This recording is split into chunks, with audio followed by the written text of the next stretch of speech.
ఓం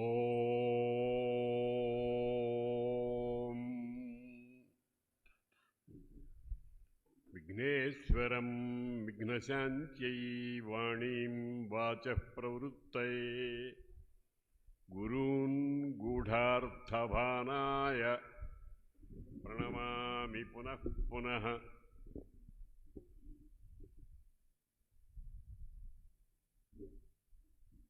జగద్గురు శ్రీచరణారవిందాభ్యాం నమః.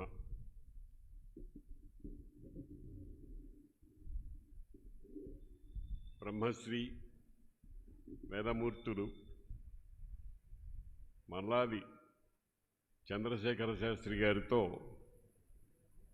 నాకు దాదాపుగా 5 శతాబ్దాల అనుబంధం ఉంది. ఒక్క మాట చెప్పాలంటే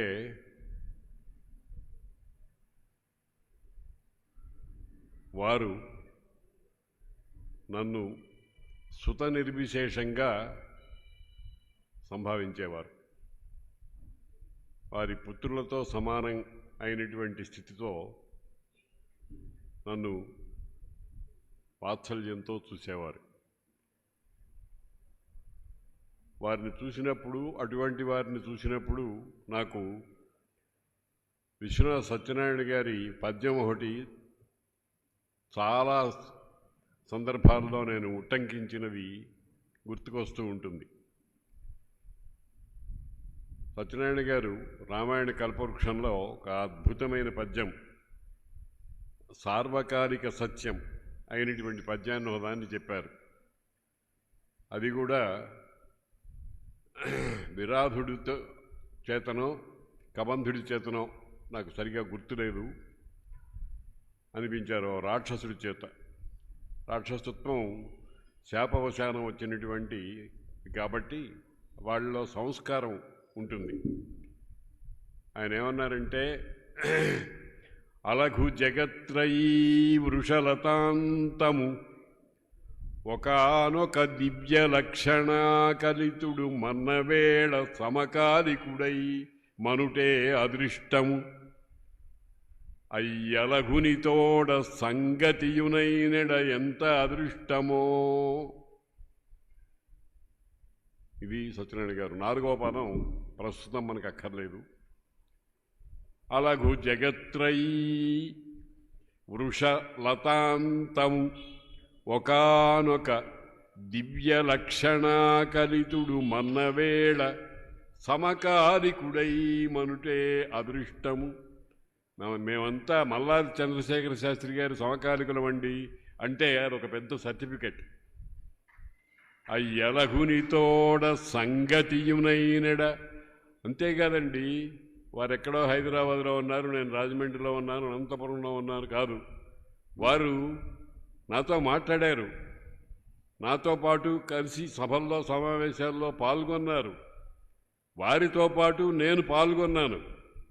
ఇందాక చెప్పింది పొరపాటు మాట. సాముద్రోహి తరంగ నతు క్వచన సముద్రో న తారంగ. వారితో పాటు మేము అనేక సభల్లో కలిసి ఉన్నాం.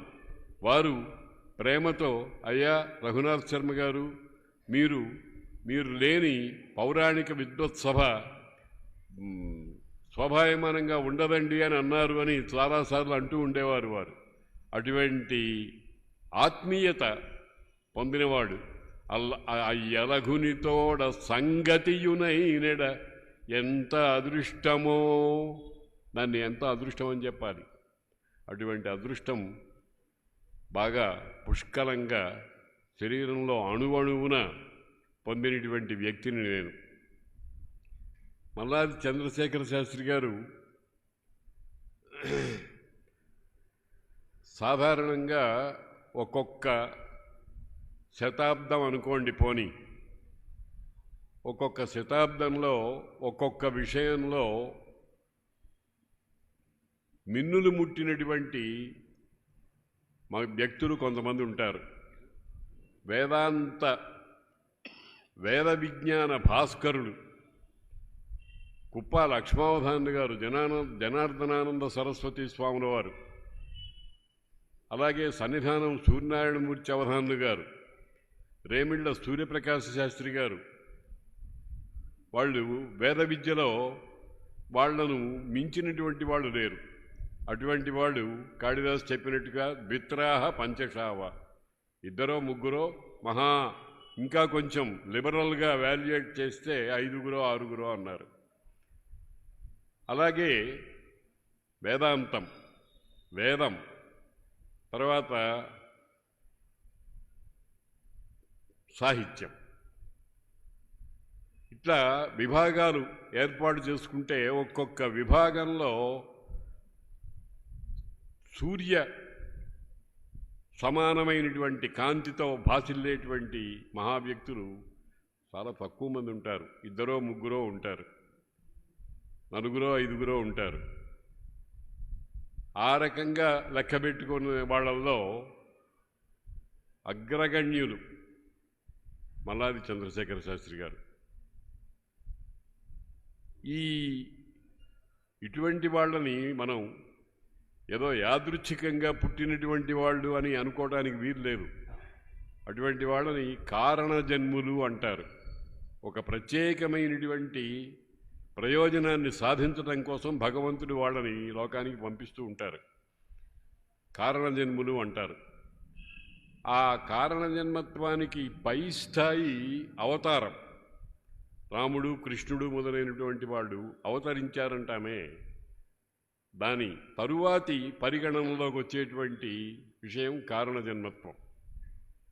అటువంటి మహానుభావులు తెలుగుదేశంలో పుట్టి మొత్తం భారతదేశం మీద పురాణ విజ్ఞానం ద్వారా వేదబద్ధమైనటువంటి మహార్థాలని, ధర్మాన్ని జీవితమంతా ఒక ఉద్యమంలాగా నిర్వహించినటువంటి మహానుభావులు ఏదన్నా లెక్కకొస్తే కనిష్ఠిక అధిష్ఠిత కాళిదాస అన్నట్టుగా మల్లాది చంద్రశేఖర శాస్త్రి గారు మనకు తటస్థపడతారు. చాలా చిన్న వయస్సు నుంచి వారు ఈ పురాణ విజ్ఞానంలో అనన్య సాధారణమైనటువంటి కృషి చేసి కొన్ని వేల మంది ఉన్న సభల్లో కూడా నేను ఈ మధ్య ఒక చిన్న కవిత్వం లాంటిది రాశాను. అందులో ఎంతమంది జనం ఉన్నా సరే అది ప్రశాంతి నిలయంలాగా ఉండేది అని మాట అన్నాను. ప్రశాంతం ఎంతసేపు జరిగినా కానీ అది వినాలి వినాలి వినాలి. ఏ ఒక్క మాట మనం తప్పిపోయినా కానీ మనం ఏదో కోల్పోతాము అనేటువంటి భావనతో పండితులు కాదు, పామరులు కాదు, స్త్రీలు, పురుషులు మొదలైనటువంటి వాళ్ళు, బాలురు, అన్ని దశల వాళ్ళు కూడా ఆ రకంగా వింటూ ఉండేవాళ్ళు. ఎక్కడి నుంచి వచ్చింది ఇది? దీన్ని మనం భావన చేయాలి అని అంటే జగద్గురువులు చెప్పినటువంటి ఒక శ్లోకం ఉంది.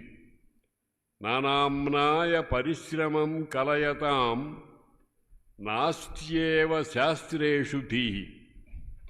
అనేకమైనటువంటి వేదాల్లో చాలా గొప్ప పరిశ్రమ చేసినటువంటి వాళ్ళకు శాస్త్రాల్లో ప్రవేశం ఉండదు. సత్యోరప్యనయోర్ద్వయోహో, ఈ వేద పాండిత్యము శాస్త్ర పాండిత్యము రెండూ ఉన్నాయి అంటే సత్యోరప్యనయోర్ద్వయోహో న సులభ సాహి క్షితౌ సాహితి. సాహిత్య జ్ఞానం అనేది ఉండదు. వేదజ్ఞానం ఉండొచ్చు, శాస్త్రజ్ఞానం ఉండొచ్చు, కానీ వేదశాస్త్రాలను రమణీయంగా, కవనీయంగా, రసవంతంగా చెప్పేటువంటి సాహిత్య జ్ఞానం లేకపోతే ఆ లోపమే అని మన భారతీ తీర్థస్వాముల వారు ఒక 40 సంవత్సరాల వెనకాల చెప్పినటువంటి శ్లోకం. సాహి క్షితౌ సాహితి అప్యేతాసు సతీషు. ఈ మూడు ఉన్నాయి అనుకుందాం. అంటే వేద పరిశ్రమ, తర్వాత శాస్త్రములలో కృషి, సాహిత్యంలో పరిపూర్ణత అనే 3 లక్షణాలు ఉన్నాయి అనుకుంటే నాస్తి వినయ, వినయం ఉండదుట. నా ఆచార భక్తి క్షమా చాతుర్య, ఆచారం ఉండదుట, భక్తి ఉండదుట, క్షమ ఓర్పు ఉండదుట, చాతుర్యం ఉండదుట. ఆచార భక్తి క్షమా చాతుర్య సచ సాచ సాచ సచ తాశ్చ ఆలంబ్య ఖేలంత్యముం అన్నారు. ఆ వేద పాండిత్యము, శాస్త్రంలో పరిశ్రమ, సాహిత్య జ్ఞానము, వినయము, ఆచారము, భక్తి, క్షమ, చాతుర్యము అన్నీ కూడా జగద్గురువులను ఆశ్రయించుకొని ఆడుకుంటున్నాయి అని ఒక అద్భుతమైన శ్లోకం చెప్పారు. ఈ శ్లోకాన్ని నేను సుమారుగా ఒక 20-30 సభల్లో చెప్పుంటాను. ఎందుకనంటే ఎటువంటి వాణ్ణి జగద్గురువుగా భావించాలి అంటే ఈ 9 లక్షణాలు సంపూర్ణంగా ఎక్కడైతే ఉంటాయో, ఎక్కడైతే ఆడుకుంటూ ఉంటాయో అటువంటి వాళ్ళను జగద్గురువులుగా భావించాల్సి వస్తుంది. సాధారణంగా చాలామంది జగద్గురువులు అని ఇప్పుడు లోకంలో వ్యవహారంలో మనకి చాలామంది కనిపిస్తూ ఉంటున్నారు. మనం ఏమైనా వాళ్ళని కాదని అనక్కర్లేదు, కానీ ఈ 9 లక్షణాలు, 9 పూర్ణ సంఖ్య, ఈ 9 లక్షణాలు ఉండినటువంటి జగద్గురువులు మాత్రం మనకు శంకరాచార్య గురు పరంపరలో ఉన్న వాళ్ళందరి యందు మనకు కనిపిస్తూ ఉంటుంది. ఇటువంటి లక్షణాలన్నింటినీ కూడా తమ శక్తి మేరకు వీలైనంత ఎక్కువ శాతంలో సాధించాలి అనేటువంటి పట్టుదలతో జీవితమంతా కృషి చేసినటువంటి మహానుభావులు కొంతమంది ఉంటారు. ఇప్పుడు ఇందాక నేను చెప్పినటువంటి జనార్దనానంద సరస్వతి స్వాముల వారు కానీ, సన్నిధానం లక్ష్మీనారాయణమూర్తి అవధానులు గారు కానీ, ఆ వరసలో చెప్పుకోదగినటువంటి, ఆ పక్కన కూర్చోబెట్టదగినటువంటి యోగ్యత కలిగిన మహానుభావులు మల్లాది చంద్రశేఖర శాస్త్రి గారు. ఇది ఏదో లాంఛనంగా సభల్లో పలకాలి కాబట్టి పలకటంలా నేను, ఇది నా హృదయ గుహలో బాగా పాతుకుపోయి అనుభవపూర్వకంగా సిద్ధించి ఉన్నటువంటి విషయాన్ని మీ ముందు ఆవిష్కరిస్తున్నాను. దీనికి ఉపపత్తులు, దీన్ని నిరూపించేటువంటి ఉపపత్తులు నా దగ్గర చాలా ఉన్నాయి. అటువంటి మహానుభావులు, పౌరాణికులు, సాధారణంగా మన సుమారుగా ఒక 100 సంవత్సరాలుగా ఇతిహాస పురాణ విద్యల యందు ఒక రకమైనటువంటి తేలికదనం, చులకన భావము, అది కూడా ఒక విద్యయేనా అనుకునేటువంటి భావం ప్రబలిపోయింది ఆంగ్లేయుల దుష్ట ప్రచారాల వల్ల. ఆంగ్లేయ ఆత్మ మాత్రమే ఇప్పటిదాకా దాచుకుని భద్రంగా ఈ దేశాన్ని ఏలినటువంటి ఒకానొక రాజకీయ పక్షం ఇప్పటికి కూడా అటువంటి భావాలతోనే ఉంది. ఇది దౌర్భాగ్యం. భారతీయత అనేది ఎంత మరుగున పడిపోవాలో అంతగా కృషి చేసినటువంటి జాతి మనది. భారతీయత అనేది కనబడకూడదు, బొట్టు ఉండకూడదు, శిఖ ఉండకూడదు, మరి కట్టు ఇవేమీ ఉండకూడదు. ఋషులు చెప్పినటువంటి మాటలను మనం పాటించనక్కర్లేదు. మనువు మహానుభావుడు, మనువు శబ్దం నుంచే మానవత్వం వచ్చింది. అటువంటి మనువు చెప్పినటువంటి స్మృతి గ్రంథము కాల్చిపారేయాలి అనేటువంటి జాతి పుట్టింది ఈ దౌర్భాగ్యపు దేశంలో. దాన్ని హర్షించేటువంటి వాళ్ళు ఇప్పటికి కూడా ఉన్నారు. ఏమిటి వాళ్ళు ఏం కారణం చెప్తారు? మనువు నస్త్రీ స్వాతంత్ర్యం అర్హతి అని అన్నారట. ఇదేదో మహాపరాధం.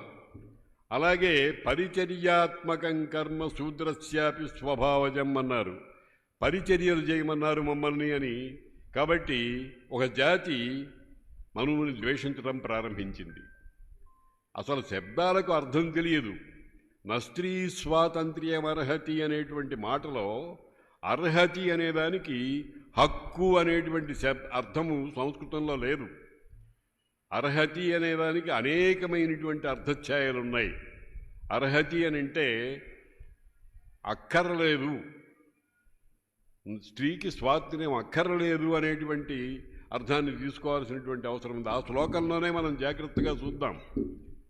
ఏమన్నారు? పితా రక్షతి కౌమారే, భర్త రక్షతి యవ్వనే, పుత్రా రక్షంతి వార్ధక్యే, న స్త్రీ స్వాతంత్ర్యమర్హతి అని మనం చెప్పిన శ్లోకం. బాల్యంలో తండ్రి రక్షిస్తున్నాడు, యవ్వనంలో భర్త రక్షిస్తున్నాడు, ముసలితనంలో పుత్రులు రక్షిస్తున్నారు. కాబట్టి స్త్రీకి స్వాతంత్ర్యంతో పని లేదు అని ఆ శ్లోకానికి అర్థం. అంతేగాని హక్కు ఉంది లేదు, ఎవరికి ఈ లోకంలో ఎవరికి ఏ హక్కు, ఎవరు దారాలత్వం చేసేటువంటి అధిక వ్యవస్థ ఉంది చెప్పండి? మనువు ఉద్దేశం అది కాదు. సర్వకాల సర్వావస్థలలో స్త్రీకి రక్షణ వ్యవస్థ చక్కగా భగవంతుడి దయ వల్ల ఏర్పడి ఉంది గనక వాళ్ళు స్వాతంత్ర్యము అనేటువంటి తంత్రము అంటే జీవన వ్యవహారము అనేటువంటి విషయంలో తమంత తాము ఏర్పాటు చేసుకోవలసినటువంటి అవసరం లేదు అని ఆ శ్లోకానికి అర్థమైతే, హక్కు తీసేశాడు అని మనుస్మృతిని తగలబెట్టండి అన్నారు. మనం అందరం కూడా గొర్రెల్లాగా బాగానే ఉంది అనుకుంటున్నాం. కొన్ని మాటలు ఉన్నాయి, వాటికి ఎలాంటి అర్థం తీసుకోవాలో దాన్ని ఆ రకంగా తీసుకోకుండా విమర్శిస్తున్నారు. ఇప్పుడు నేను ఇంకొక శ్లోకాన్ని గురించి కూడా నేను చాలా చోట్ల చాలా రకాలుగా చెప్తూ ఉంటాను.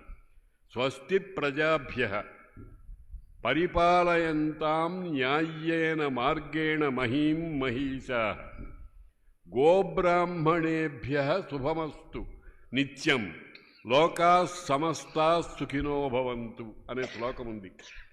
దీన్ని కూడా పెడదారులు పట్టించేశారు. గోబ్రాహ్మణేభ్య అని. ఏమండి, గోవులకు బ్రాహ్మణులకు మాత్రమేనా శుభము? ఈ శ్లోకంలో సార్వజనీనత అనేటువంటిది ఏముంది అని ఆక్షేపాలు చెప్తూ ఉంటారు. అయ్యా, శ్లోకాన్ని కొంచెం జాగ్రత్తగా ఆలోచించండి. శ్లోకము ఋషులు చెప్పినటువంటి శ్లోకంలో పై చూపుతో మనం ఏదో ఒక అభిప్రాయం ఏర్పాటు చేసుకుని అక్కడ తప్పు పట్టాలి అనేటువంటి బుద్ధితో ప్రయత్నం చేస్తే ఏదైనా తప్పుగానే కనిపిస్తుంది. తెలుగులో ఒక మాట ఉంది, ఆ అంటే తప్పు, అంటే తప్పు, అమ్మ అంటే బూతు మాట అని ఒక సామెత ఉంది. అమ్మ అంటే బూతు మాట అనుకునేటువంటి వాళ్ళు కూడా ఉన్నారు. ఎంత ఘోరమండి! అసలు మనం మనుష్యులమై పుట్టామా? అమ్మ అంటే బూతు మాటగా తీసుకునేటువంటి వాళ్ళు నేను చూశాను. ఏమిటి అమ్మ అంటావు? నీ మొగుడికి మీ నాయనకి నేను పెళ్ళాన్నా అన్న వ్యక్తిని నేను చూశాను. అదే ఆ వాటికి అర్థం. ఆ ఋషులు చెప్పినటువంటి ఆ శ్లోకానికి అదిటండి అర్థము. కాబట్టి ఎదభిముఖముగా చెప్పిరో అల్లదా అని తదభిముఖముగా చూచిన తప్పు లేదు.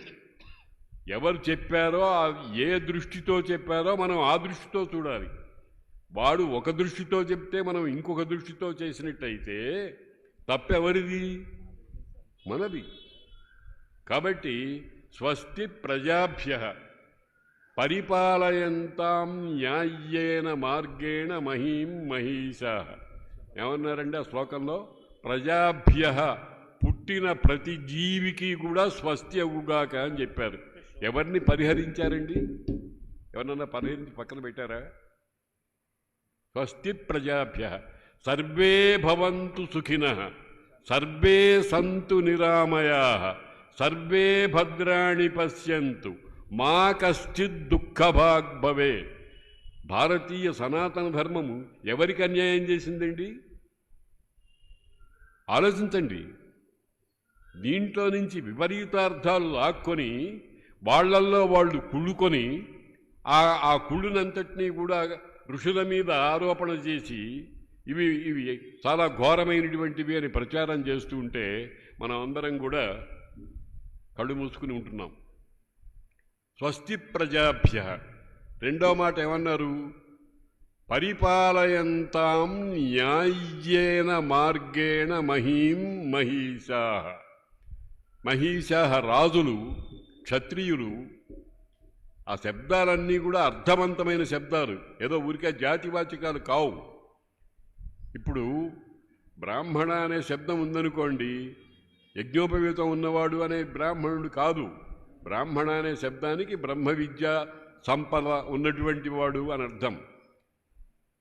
అలాగే జన్మనా బ్రాహ్మణో జ్ఞేయ సంస్కారాత్ ద్విజ ఉచ్యతే.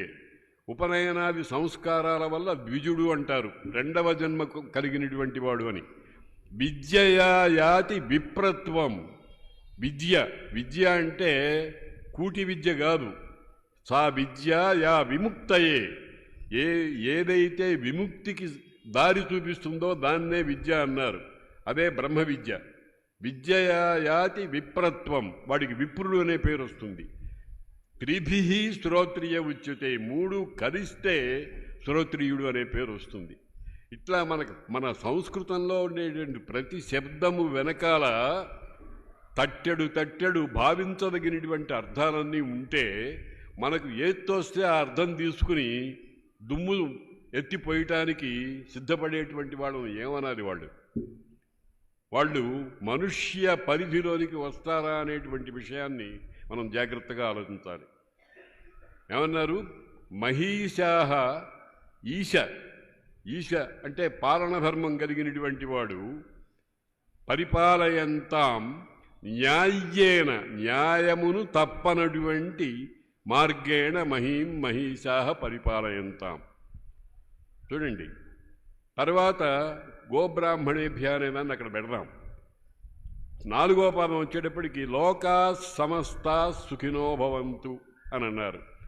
సమస్తాహ లోకాహ. లోకాహ అంటే అర్థమేమిటి? దేశం అంటే మట్టి కాదోయ్, దేశం అంటే మనుజులోయ్ అనే కదా. లోకము అంటే సర్వజీవకోటి అని అర్థం. సర్వజీవకోటి కూడా సుఖినో భవంతు, సుఖవంతులు కావాలి అని ఆశాస్యం మనది. ఇక్కడ గోబ్రాహ్మణేభ్య శుభమస్తు అనే తోట అందరూ సాధారణంగా ఏమర్థం తీసుకుంటారంటే గోబ్రాహ్మణేభ్య అనేది చతుర్థి విభక్తి అనుకుంటారు. కాసేపు ఆ చతుర్థిని పక్కన పెట్టండి. నా లెక్కలో గోబ్రాహ్మణేభ్య అనేది పంచమీ విభక్తి. గోవుల వలన, బ్రాహ్మణుల వలన లోకానికి శుభము కలుగ్గాక అని దాని అర్థం. అంతేగాని గోవులకు బ్రాహ్మణులకు మాత్రమే శుభం కలగాలి అని ఆ ఋషివాక్యము అపేక్షించటం లేదు.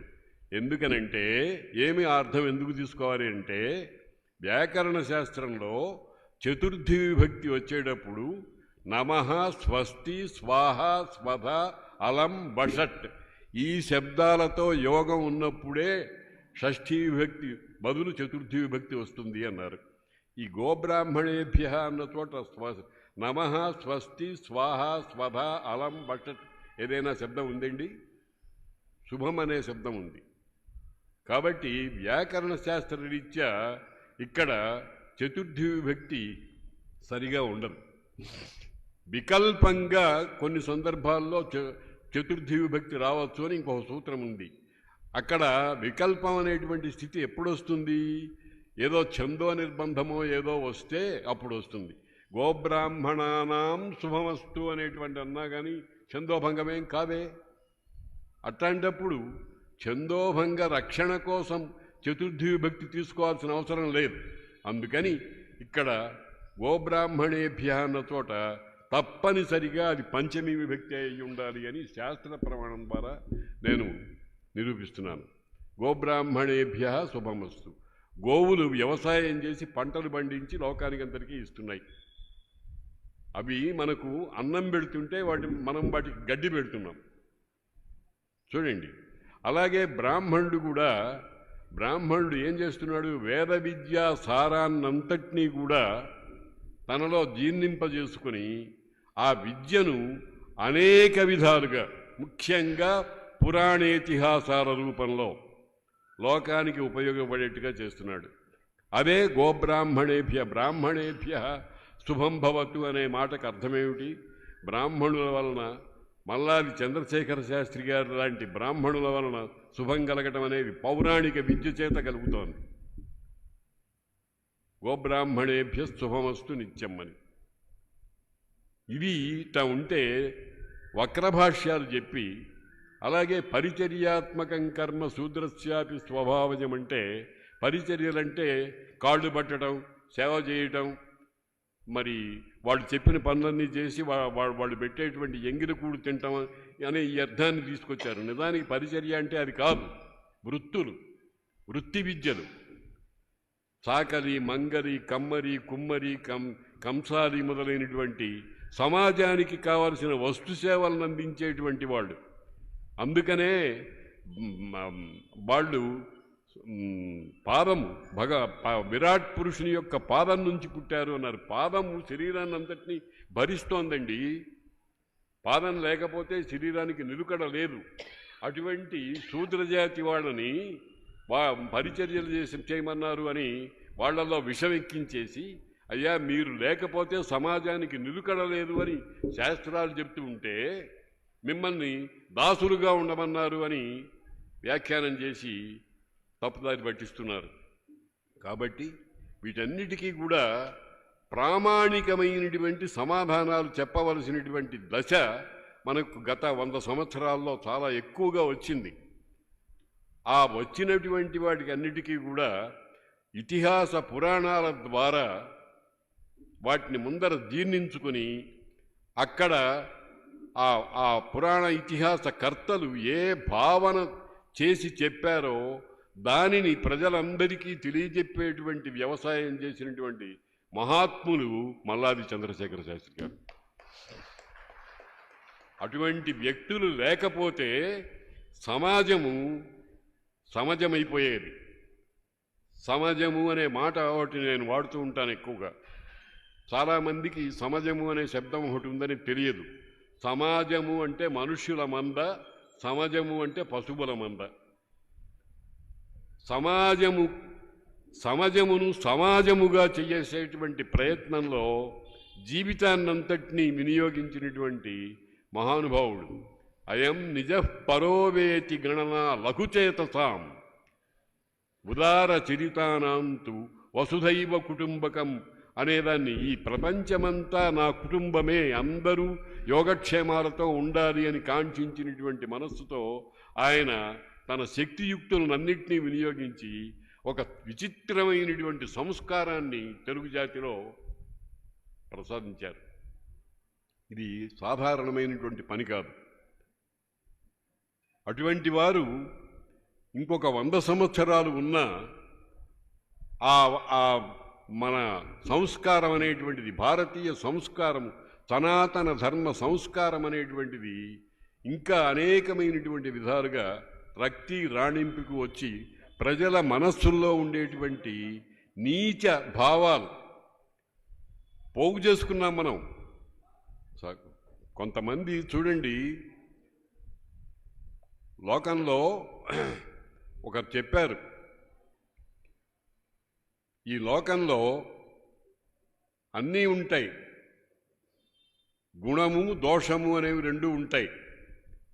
కొన్ని దోషాల మీదనే వాళ్తూ ఉంటాయి, కొంతమంది గుణాలనే తీసుకుంటూ ఉంటారు. గుణదోషవు బుధో గృహ్ణన్ ఇందుక్ష్వేళా వివేశ్వర శిరసా శ్లాఘతే పూర్వం పరం కంఠే నియచ్చతి. గుణాన్ని దోషాన్ని రెండింటినీ తీసుకుంటాడు పరమేశ్వరుడు. విషాన్ని చంద్రరేఖను తీసుకున్నట్టుగా విషాన్ని కంఠంలో నిలిపేశాడు, చంద్రరేఖను నెత్తి మీద పెట్టుకుని శ్లాఘిస్తున్నాడు. అటువంటి దృష్టం కిమపి లోకేస్మిన్ న నిర్దోషం న నిర్గుణం ఆవృణుధ్వమతో దోషాన్ వివృణుధ్వమతో గుణాన్ అని ఒక అనుశాసనం ఉంది. ఈ లోకంలో ఏదైనా సరే పూర్తిగా గుణాలు లేనిది కానీ పూర్తిగా దోషాలు లేనిది కానీ లేదు. గుణాలు ఉంటాయి, దోషాలు ఉంటాయి. కానీ వివేకం కలిగినటువంటి వాడు గుణాల్ని ప్రశంసించాలి, దోషాన్ని కప్పిపుచ్చాలి. దోషాన్ని ఎత్తి చూపడం అనేటువంటి దానివల్ల ప్రయోజనం ఏం లేదు. కాబట్టి గుణదోషౌ బుధో నిర్దోషం నిర్గుణం ఆవృణుధ్వమతో దోషాన్ వివృణుధ్వమతో గుణాన్. ఈ సమాజమంతా, మన భారతీయ సమాజమంతా ఆంగ్లేయ సంస్కారం చేత భ్రష్టు పట్టిపోయిన స్థితిలో మళ్ళీ దాన్ని సంస్కరించడం కోసం చంద్రశేఖర శాస్త్రి గారు లాంటి వాళ్ళు పురాణేతిహాసాల్లో ఉండేటువంటి అద్భుతమైనటువంటి సనాతన ధర్మ సంబంధమైనటువంటి సర్వజన సుఖ సంబంధమైనటువంటి విషయాలన్నింటినీ అదొక ఉద్యమంలాగా ప్రచారం చేసి మనకు పూజ్యులై ఉన్నారు. నేను ఒక మాట అంటాను, విష్ణు సహస్రనామంలో ఒక అద్భుతమైన మాట ఉంది, దాని మీద చాలామంది దృష్టి పెట్టినట్టుగా నాకు కనపట్టలేదు. ఆచార ప్రభవో ధర్మ. ధర్మము ఆచారము నుండి పుడుతుంది అన్నారు. అంటే నాకు తెలిసినటువంటి అర్థం ఏమిటంటే, ఇది ఆచారము, ఇది ధర్మము, ఇది అధర్మము అని జపం చేస్తే కాదు, ఆచరించినప్పుడు మాత్రమే ధర్మం అవుతుంది. ఆచారం లేకపోతే ధర్మమునకు ఆశ్రయం లేదు. కాబట్టి ఆచరించినప్పుడు మాత్రమే ధర్మం అవుతుంది. ఆచార ప్రభవో ధర్మ. ధర్మస్య ప్రభువు అచ్యుతః. ఆ ధర్మానికి ప్రభువు అచ్యుతుడు. అచ్యుతుడు అంటే చ్యుతి లేనివాడు, ఒక్కడై నిలిచినటువంటి వాడు. ఏకం సత్ విప్ర బహుధా వదంతి అని అన్నారే, అటువంటి పరమాత్మ లక్షణం అన్నమాట. కాబట్టి పురాణేతిహాసాలు అనేటువంటివి ఎందుకు వచ్చినాయి? పురాణాల గురించి ఎన్ని అవాచ్యములు పలకాలో అన్నీ పలికారు.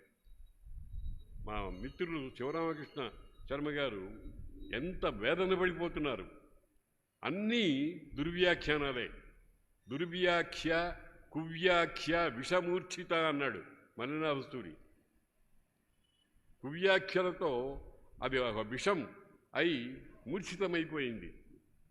అటువంటి దాన్ని మంచి శ్రేష్టమైనటువంటి అమృతప్రాయమైనటువంటి బాగా అమృతం చేత వాటినన్నింటినీ కూడా మళ్ళీ మనం ఉజ్జీవం చేయాల్సినటువంటి అవసరం ఉంది. అది కారణంగా పుట్టి దాన్ని సాఫల్యాన్ని పొందించిన మహానుభావులు, మహాత్ములు మల్లాది చంద్రశేఖర శాస్త్రి గారు. భారతంలో ఒక మాట ఉంది, ఇతిహాస పురాణాభ్యాం వేదం సముపబృంహయేత్. ఇతిహాస పురాణముల వలన వాటిని ఆధారంగా చేసుకుని వేదార్థాన్ని చక్కగా పెంపొందించుకుని ఆ మార్గంలో నడవాలి అని అన్నారు. ఇతిహాస పురాణాభ్యాం వేదం సముపబృంహయేత్. ఉపబృంహణం అంటారు దాన్ని.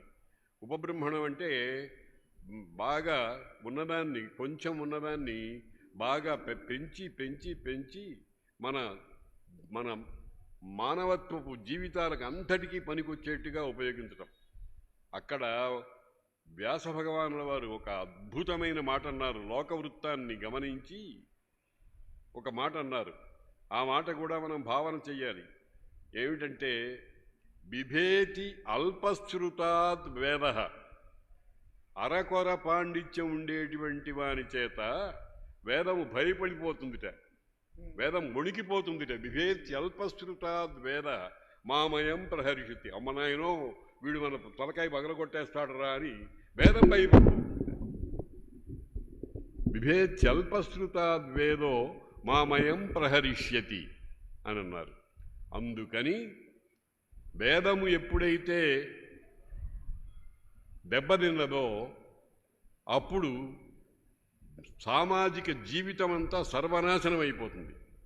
వేదో నిత్యమధీయతాం తదుచితం కర్మ స్వనుష్ఠీయతాం తేనేశస్య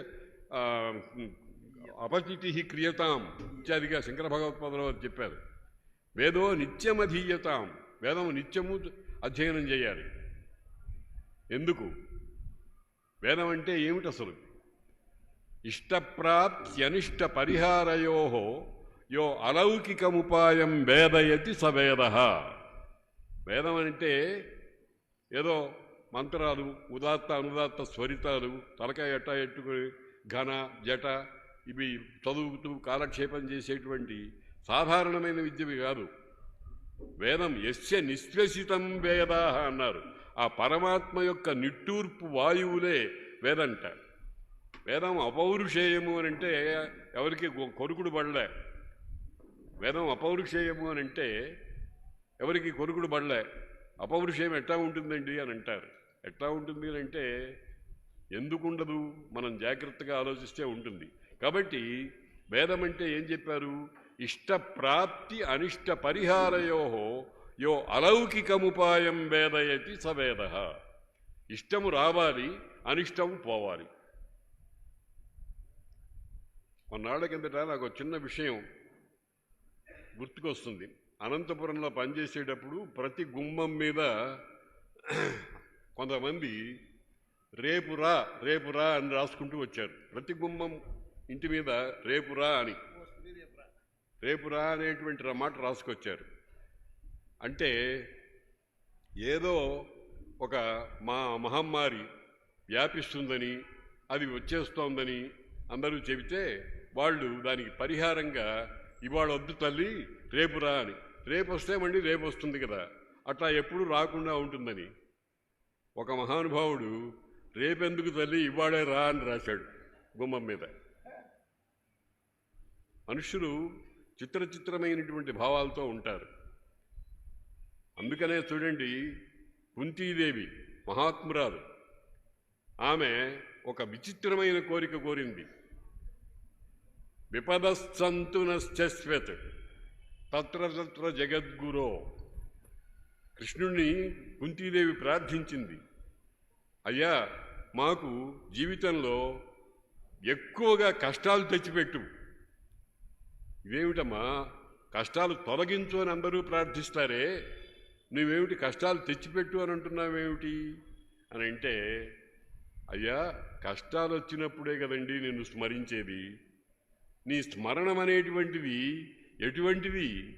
నిన్ను స్మరించడం అనేటువంటి దానివల్ల కలిగే ప్రయోజనం ఎటువంటిది? అపునర్భవ దర్శనం. మళ్ళీ జన్మ ఎత్తే అవసరం లేనటువంటి దర్శనం నీది. అటువంటి దర్శనము మాకు విపత్తుల్లోనే కలుగుతుంది కనుక మాకు ఆ విపత్తులను తెచ్చిపెట్టు అని కుంతీదేవి ప్రార్థించింది. దీన్నే వివేకం అంటారు. చాలామంది తప్పులు చేస్తూ ఉంటారు. క్షమస్వ పురుషోత్తమ అంటారు. ఓ మాట ఎంగిలికూడు, అయ్యా మేము పాపోహం పాపకర్మాహం పాపాత్మ పాపసంభవ త్రాహిమాం కృపయాదేవ శరణాగత వత్సల అని.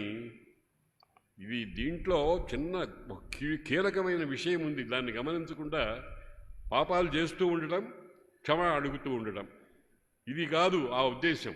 ఒకవేళ ఏదైనా పాపము తెలియక అజ్ఞానం చేత కొన్ని విపత్కర పరిస్థితుల్లో చేసి ఉంటే వాటి నుంచి మమ్మల్ని రక్షించు అని ఆ శ్లోకానికి అర్థం. కానీ నేను పాపాత్ముణ్ణి పాపకర్ముణ్ణి అని ఓ ముద్ర వేసేసుకుని ఓ మూర్ఛవాడు మెడలో బిళ్ళ కట్టుకుంటాడు చూడండి, అట్లా కట్టుకుని ప్రవర్తించడం కాదు మన మన ప్రవృత్తి. ఒకవేళ జ్ఞానత అజ్ఞానత వా, తెలిసో తెలియకో మనం ఏదైనా ఒక పని చేసినట్టయితే దాన్ని క్షమించు అని అడగటమే కానీ తప్పు చేసి క్షమించడం అనేటువంటి భావన మన భారతదేశంలో లేదు. అలాగే ఈ రోజుల్లో వచ్చేటువంటి ఎంగిలి కూతలు కొన్ని ఉన్నాయి, థ్యాంక్స్, సారీ మొదలైనటువంటివి. ఇవన్నీ పనికి మాలిన విషయాలు. నేను అదే అంటూ ఉంటాను, అర్జునుడు కృష్ణ పరమాత్మకు ఎప్పుడైనా థ్యాంక్స్ చెప్పాడండి? హనుమంతుడు శ్రీరామచంద్రుడికి ఎప్పుడైనా శ్రీరామచంద్రుడు హనుమంతుడికి థ్యాంక్స్ చెప్పాడండి? మయ్యేవ జీర్ణతాం యాత్ యత్వయోపకృతం కపే నరః ప్రత్యుపకారార్థి విపత్తిమభికాంక్షతి అన్నారు వాల్మీకి రామాయణంలో. ఆ శ్లోకం ఎటువంటి శ్లోకం అండి? అయ్యా రామచంద్రుడు హనుమంతుడితో అన్నట్ట, మయ్యేవ జీర్ణతాం యాత్, నాలో జీర్ణించిపోగాక. ఏమిటి? నీవు చేసినటువంటి ఉపకారం ఏదైతే ఉందో అది నాలో జీర్ణమైపోని. ఎందుకని అంటే మరి ప్రత్యుపకారం చెయ్యడా రాముడు? ప్రత్యుపకారం చెయ్యడా అని అంటే కాదు. ప్రత్యుపకారం చేయాలి అని అంటే అక్కడ ఒక చిన్న కీలకమైన విషయం ఉంది. ఇప్పుడు రాముడు సీత వియోగ దుఃఖాన్ని ఒక సంవత్సరం కాలం అనుభవించారు. మహావేదన అవి ఆ వేదనకు పరిష్కారమేం లేదు, కానీ హనుమంతుడు కనుక్కున్నాడు కాబట్టి ఉపకారం చేశాడు. అతనికి ఏదన్నా ప్రత్యుపకారం చేయాలంటే మన మనస్సుల్లో వ్యధవాలోచన ఒకటి వస్తుంది. నాకు వచ్చిన కష్టం లాంటి కష్టం వాడికి కూడా వస్తే బాగుండును, అప్పుడు నేను ఉపకారం చేస్తానని. ఇదేమైనా అనుకోదగినటువంటి మాటేనండి? మనకు ఒక మహాప్రమాదకరమైనటువంటి పరిస్థితి వచ్చినప్పుడు ఎవరో వచ్చి రక్షిస్తే వాడు రక్షించాడు కనుక అటువంటి మహాప్రమాద స్థితి వాడికి వస్తే నేను రక్షిస్తాను అనేటువంటి భావన ఎటువంటి భావన? అందుకనే అన్నారు వాల్మీకి మహర్షి, నరహ ప్రత్యుపకారార్థి, ఉపకారానికి ప్రత్యుపకారం చెయ్యాలి అనేటువంటి కోరిక ఉన్నట్లయితే విపత్తిమభికాంక్షతి, ముందరవాడికి విపత్తి రావాలని భావన చేస్తూ ఉంటాడు. అందుకని అటువంటివి మన సంప్రదాయంలో లేవు. కాబట్టి ఇతిహాస పురాణాభ్యాం వేదం సముపబ్రహ్మయే విభేత్యల్పశ్రుతాద్వేదో మామయం ప్రహరిష్యతి అని ఇతిహాస పురాణాలు. ఇతిహాసము అని అంటే ఆస అనే అర్థం చాలా ప్రసిద్ధంగా అందరూ చెబుతున్నారు. కానీ అమరకోశంలో ఇతిహ అనే మాటకు పారంపర్యోపదేశము అని అర్థం చెప్పారు. పారంపర్య ఉపదేశము అని అంటే పరంపరగా గురు శిష్యుడు, తండ్రి కొడుకు, తండ్రి కొడుక్కి, కొడుకు మళ్ళీ తన కొడుక్కి, ఇట్లాగా అనాదిగా భగవంతుడు చెప్పాడు కదా, ఇమం వివస్వతే యోగం ప్రోక్తవానహమవ్యయం వివస్వాన్ మనవే ప్రాహ మనురిక్ష్వాకవే అబ్రవీత్ ఏవం పరంపరా ప్రాప్తమిమం రాజర్షయో విదుః సకాలేనేహ మహతా యోగో నష్ట పరంతప సయేవాయం మయాజేజ్య యోగ ప్రోక్త సనాతన అని భగవద్గీతలో చెప్పారు. ఇప్పుడు భగవద్గీతలో 5000 సంవత్సరాల వెనకాల పుట్టినటువంటి భగవద్గీతలో చెప్పినటువంటి యోగం యొక్క మూల సూత్రం ఎక్కడుందండి? సృష్టియాది నుంచి ఉంది. నేను మొట్టమొదట సూర్య భగవానుడికి చెప్పాను అన్నాడు. అర్జునుడికి చిన్న సందేహం కలిగింది. కథమేతద్విజానీయం, ఇది నేను ఎట్లా సమన్వయం చేసుకోనయ్యా?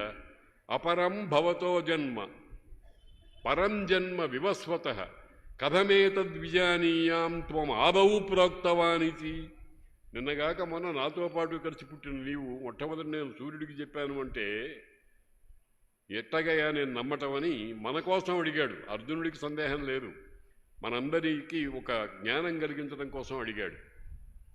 ఏమిటి అందులో ఉన్న కీలకం ఏమిటంటే, నువ్వు నాతో పాటు ఈ ద్వాపర యుగాంతంలో నాతో పాటు పుట్టినటువంటి వాడివి, నేను ఎప్పుడో సూర్యుడికి చెప్పానంటావేమిటి అని అంటే కృష్ణుడు నవ్వి ఓ మాట అన్నాడు, అయ్యా నీకు నాకు అనేకమైన జన్మలు గడిచినాయి, తాన్యహం వేద సర్వాణి నత్వం వేత్త పరంతప, నా జన్మలన్నీ నీ జన్మలన్నీ కూడా నాకు తెలుసును, నీకు తెలియవు, అదే తేడా అన్నాడు. అందుకని నేను మా ఆది యందు వివస్వంతుడికి చెప్పాను అని అన్నాడు. కాబట్టి యోగము అనాది. ఈ భగవద్గీతకు అసలు పేరేమిటి అని ఒక ప్రశ్న పుట్టింది నాకు ఈ మధ్యన. అప్పుడప్పుడు ఇటువంటి ప్రశ్నలు పుడుతుంటాయి. భగవద్గీతకు అసలు పేరు ఏమిటి అని ఒక ప్రశ్న పుట్టింది. అసలు పేరు కొసలు పేరు ఉంటాయి ఏమిటంటే అదే భగవద్గీత పేరు అని కాదు. భగవద్గీత అంటే భగవంతుడు పాడింది అని. ఏమిటి, దేన్ని గురించి పాడాడు అని అంటే, నాకు భగవద్గీత అంతా చిన్నప్పుడు పారాయణ రోజుకు ఒక అధ్యాయం చొప్పున పారాయణ చేసుకుంటూ ఉండేవాడిని కాబట్టి అంతా గ్రిప్లో ఉంది. అందుకని నేను జాగ్రత్తగా చూస్తే భగవద్గీత యోగ శాస్త్రము. ఇది శ్రీమద్ భగవద్గీతాసు ఉపనిషత్సు బ్రహ్మ విద్యాయాం యోగశాస్త్రే శ్రీకృష్ణార్జున సంవాదే అర్జున విషాద యోగో నామ ప్రథమోధ్యాయ ఇట్లా ఉన్నాయి.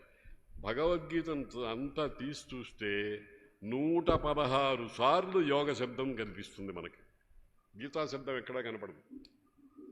కాబట్టి భగవద్గీత అసలు పేరు ఏమిటి? యోగ శాస్త్రం. బ్రహ్మ విద్య అనొచ్చు, బ్రహ్మ విద్యలో ఉపనిషత్తులు ఉన్నాయి. శ్రీకృష్ణార్జున సంవాదం అనొచ్చు, శ్రీకృష్ణార్జున సంవాదం అశ్వమేధ పర్వంలో అనుగీతా రూపంలో మరొకటి కూడా ఉంది. ఇలాగా మనకు అచ్చమైనటువంటి విజ్ఞానములో ఎక్కడైనా సందేహాలు వస్తే ఆ సందేహాలన్నింటినీ కూడా సప్రమాణంగా, ప్రమాణం ఉండాలి. ఏది చెప్పినా కానీ దానికి ప్రమాణం ఉండాలి. ఇది కృష్ణ భగవానుడు చెప్పాను కనుక, ఇది వేదం చెప్పింది కనుక, ఈ వేదం చెప్పిన దాంట్లో ఈ అర్థం ఉంది కాబట్టి మనం దీన్ని ప్రమాణంగా తీసుకోవాలి అని చెప్పాలి. అన్ని ప్రమాణాల కంటే అత్యుత్తమమైన ప్రమాణం ఏమిటండి? శబ్ద ప్రమాణం. శబ్దం అంటే వేదవాక్యం. వేద ఉపబృంహణమైనటువంటి పురాణ ఇతిహాసాలు, ఆ పురాణ ఇతిహాసాలకు సంబంధించినటువంటి విషయాలన్నీ కూడా మనిషిని ఇందాక చెప్పానే సమజ స్థితి నుంచి సమాజ స్థితికి తీసుకుపోయి పరమాత్మతో ఐక్యమయ్యేటువంటి మహాభాగ్యాన్ని కలిగించేటువంటి విద్యలవి. అటువంటి విద్యలన్నింటినీ కూడా ఆపోచన పట్టినటువంటి మహానుభావులు మనకు వేళ్ల మీద కనిపిస్తారు. చాలామంది ఉన్నారు, చాలామంది పురాణాలు ఇతిహాసాలు చెప్పేటువంటి వాళ్ళు వక్రభాష్యాలు చేసి మనస్సుల్ని ఖరాబు చేసేటువంటి వాళ్ళు చాలామంది కనిపిస్తున్నారు. చాలామంది మనం ఇప్పుడు ప్రస్తుత సమాజంలో మనం ఒక్కొక్కసారి చూస్తే కడుపు తరుక్కుపోతుంది. ఆ మధ్య ఎవరో అన్నారట, ఒక వివాదాస్పదమైన అంశం లేవనెత్తారు. ఒకరు చాలా చాలా ప్రసిద్ధమైనటువంటి మరమ్మతు చేసే ప్రయత్నంలో ఉన్నటువంటి ఒకానొక వ్యక్తి అన్నట్టు, భగవద్గీతలో ఈ దేవతార్చన మొదలైనవి చేయమని ఎక్కడుందండి, ఎక్కడైనా ఒక చోట ఉందా అని అడిగాట ఆయన. ఇది చాలా పెద్ద వ్యాప్తి చెందింది తెలుగుదేశం అంతా కూడా. నేనేదో మా ఇంట్లో కూర్చుని పుస్తకాలు రాసుకుంటూ చెవులు మూసుకుని ఉంటుంటాను, కానీ నాకు కూడా వినిపించింది. ఎక్కడుంది భగవద్గీతలో? ఎక్కడ లేదు. ఇట్లా ఆలోచన చేస్తే మనం దాని మీద చూపు పెట్టకపోవడం మన దోషం, కానీ భగవద్గీత దోషం కాదే. మన్మనాభవ మద్భక్తో మద్యాజీ మాం నమస్కురు మామే వైష్యసి యుక్త్వైత్వం. భగవద్గీత చెప్పిన వాడమే మద్యాజీ అన్నారు. యాజీ అంటే ఏమిటంటే అర్థం? యజన. యజ అనేదానికి ధాతువుకి అర్థం ఏమిటంటే యజ దేవపూజ సంగతి కరణ దానేషు. యజనం అంటే దేవపూజ మొట్టమొదటి అర్థం. దేవతార్చన భగవద్గీతలో ఉన్నట్టా లేనట్ట? లేదని ఛాలెంజ్ చేసేట ఒక మహానుభావుడు. ఈ భారతదేశంలో ఉపదేశక స్థానంలో ఉన్నటువంటి వ్యక్తి నేను ఛాలెంజ్ చేశాడు అని అంటే ఏం చెప్పాలి? కాబట్టి ఇటువంటి విపరీత భావాలు లోకంలో ప్రచలితమై ఉన్నాయి. వీటన్నిటినీ ఉతికి పారవేయవలసినటువంటి అవసరం వచ్చింది. ఆ పనిని సర్వసమర్థంగా చేయగలిగినటువంటి వాళ్ళు ఇందాక చెప్పినట్టుగా ఒకళ్ళో ఇద్దరో ఉంటారు. ఇంకా కొంచెం వెతికితే 3, 5, 6 ఉంటారు. అటువంటి వాళ్ళలో ప్రప్రథమ స్థానంలో నిలబెట్టుకోదగినటువంటి మహాత్ములు మల్లాది చంద్రశేఖర శాస్త్రి గారు. అందుకని మల్లాది చంద్రశేఖర శాస్త్రి గారిని గురించి మాట్లాడుకోవటం అంటే భారతీయ సనాతన ధర్మమునకు ఒక రుజుప్రవర్తన కలిగినటువంటి వ్యాఖ్యానకారుణ్ణి మనం దర్శించడం అన్నమాట. రుజుప్రవర్తన చాలామంది నేను గమనించాను.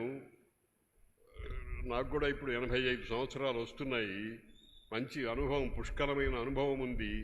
చాలా చోట్ల చాలా రకాలుగా డక్కాముక్కీలు తిన్నటువంటి గుండెకాయ ఇది.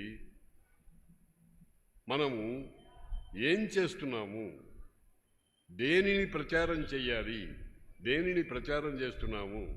చాలామందిలో ఒక బలహీనత ఉంది. ఆ బలహీనత నాలాంటి వాళ్ళలో కూడా తొంగి చూస్తూ ఉంటుంది అప్పుడప్పుడు.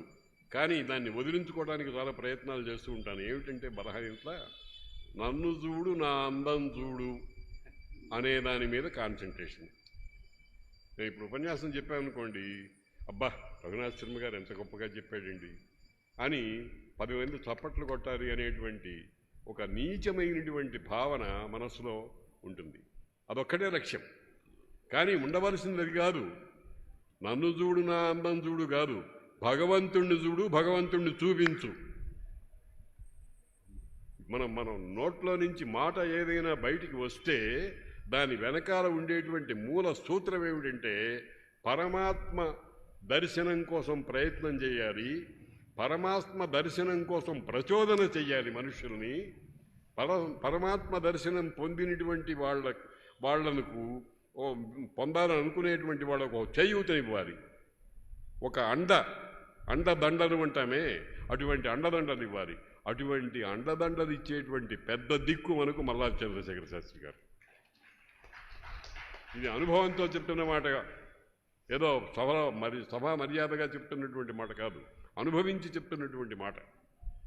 అటువంటి మల్లాది చంద్రశేఖర శాస్త్రి గారిని గురించి స్మరించుకోవటం, వారు చేసినటువంటి మహాకార్యాలని గురించి ఓసారి నెమరు వేసుకోవటం, ఆ నెమరు వేసుకున్న దాని మీద మనం ముందుకి ఎలా సాగాలి అనే దానికి ఒక మార్గనిర్దేశనం అనేటువంటిది పొందటానికి అన్వేషించడం మొదలైనటువంటి ఈ పనుల వల్ల మనం సమాజం ఎంతో ప్రయోజనాన్ని పొందుతుంది.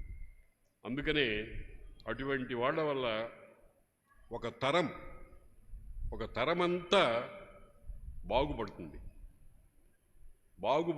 బాగుపడటం అంటే అర్థం ఏమిటంటే పునర్జన్మ లేకుండా ఉండటమే. ఎవరో ఒక తమాషాగా మాట ఒక ఆయన అన్నాడు, మాకు సుబ్బారెడ్డి అని, చిలకం వెంకట సుబ్బారెడ్డి అని ఒక ఆయన మంచి ఫ్రెండ్ ఉండేవాడు అనంతపురంలో, చాలా గొప్ప విద్యావేత్త. ఆయన ఒక మాట అంటూ ఉండేవాడు, భాగవతం అంటే ఏమిటండి, భాగవతం అంటే బాగవటం, మనం అందరం బాగుపడటం. ఆ బాగుపడేటువంటి మార్గాన్ని చూపితే భాగవతము అని చమత్కారంగా అన్నాడు. బాగుపడటం అంటే అర్థం ఏమిటంటే లప్పలు సంపాదించి సమస్యలు కొని తెచ్చుకోవటం కాదు, లప్పలు సంపాదించి తెచ్చుకోవటం కాదు. భారతంలో ఒక అత్యద్భుతమైన మాట చెప్పారు. ఈ మాట నేను అనేక పర్యాయాలు చెప్తూ ఉంటాను, ఎందుకనంటే దానికి చాలా వ్యాప్తి రావాలి. ద్వ్యక్షరం బంధ ఇత్యాహు, త్రియక్షరం మోక్ష ఉచ్యతే. 2 అక్షరంబులు బంధంబు, 3 అక్షరంబులు మోక్షంబు అన్నారు వ్యాసుల వారు. చాలా ఆశ్చర్యకరంగా 1,25,000 శ్లోకాల భారతం అంతా చదివినా చదవకపోయినా ఈ ఒక్క శ్లోకం చదివితే చాలు. ఏమిటి? 2 అక్షరంబులు బంధంబు, 3 అక్షరంబులు మోక్షంబు. ఏమిటి? మమేతి ద్వ్యక్షరం బంధ, మమ మమ మమ, నాది అనుకోవటమే, అదే బంధం. మమ అనే దాంతోపాటు మన్ని కాళ్ళు చేతులు అన్నీ కూడా కట్టి పడేసి ఎక్కడో చోట పడేసి ఉంటాం. దానికి ఇంకొక అక్షరం చేర్చు, నా మమ, నాదేం కాదు. ప్రాక్టికల్గా అది అంతే కదండి. ఈ శరీరం నాది అనుకున్నాం అనుకోండి, నాదైతే నేను చెప్పినట్టు మాట వినాలా? నాది శరీరం నా మాట వింటోందా? కాలికి పక్షవాతం వచ్చింది, నోరు మాట్లాడటం మానేసింది. వచ్చే నోరు, నీకు బుద్ధి లేదా? నువ్వు నాదానివి కదా, నాదానివని నీకు అన్నం పెట్టి పోషిస్తున్నాను, నువ్వు పక్షవాతం రావటం ఏమిటి అనే అధికారం మనకుందా? వచ్చిందండి, పక్షవాతం వచ్చిందండి, డాక్టర్ గారు ఏమన్నా చూడండి అని చెప్పిపోతున్నావు. నీదే డాక్టర్ గారిదే? ఏది మనది కాదు. దీన్ని అనుసంధానం చేసుకుంటూ ఒక్క పరమాత్మ కోసమే ప్రయత్నం చేసేటువంటి మార్గాన్ని ఆలోచించండి అని వ్యాసుల వారు లోకానికి ఒక అద్భుతమైనటువంటి ఉపదేశం చేశారు. నమమేతి ద్వ్యక్షరం బంధ ఇత్యాహు, త్రియక్షరం మోక్ష ఉచ్యతే. మమేతి ద్వ్యక్షరం బంధ నమమేతి చ శాశ్వతం. అటువంటి అత్యుత్తమమైనటువంటి భారతాన్ని గురించి, రామాయణాన్ని గురించి జీవితమంతా మాట్లాడటమే కాకుండా దానికి అందులో ఉండేటువంటి ఉదాత్తమైన భావజాలాన్ని అంతటినీ కూడా పుస్తకాల్లో నిబంధించి శాశ్వత ప్రయోజనాన్ని మాట్లాడటం అంటే ఇప్పుడు అయిపోయింది. రేపు పొద్దున వచ్చే తరాల వాళ్ళకు కూడా అది ఉపయోగపడేట్టుగా మహాభారతం రహస్యాలు మొదలైనటువంటి, రామాయణ రహస్యాలు మొదలైనటువంటి గ్రంథాలు రాసి మనకు అది తరుగని గనిగా పెట్టిన ఉత్తమ ఉపకారం చేసినటువంటి మహానుభావులు మా మల్లాది చంద్రశేఖర శాస్త్రి గారు. వారు ఇచ్చినటువంటి ఆ జ్ఞాన సంపదనంతటినీ కూడా మనం ఉపయోగించుకుని మనం ప్రయత్నం చేసి మల్లాది వారి స్థాయికి ఎదిగి అక్కడి నుంచి పరమ ప్రయోజనాన్ని పొందడం అనేటువంటిది మన కర్తవ్యం అని చెబుతూ సెలవు తీసుకుంటున్నాను.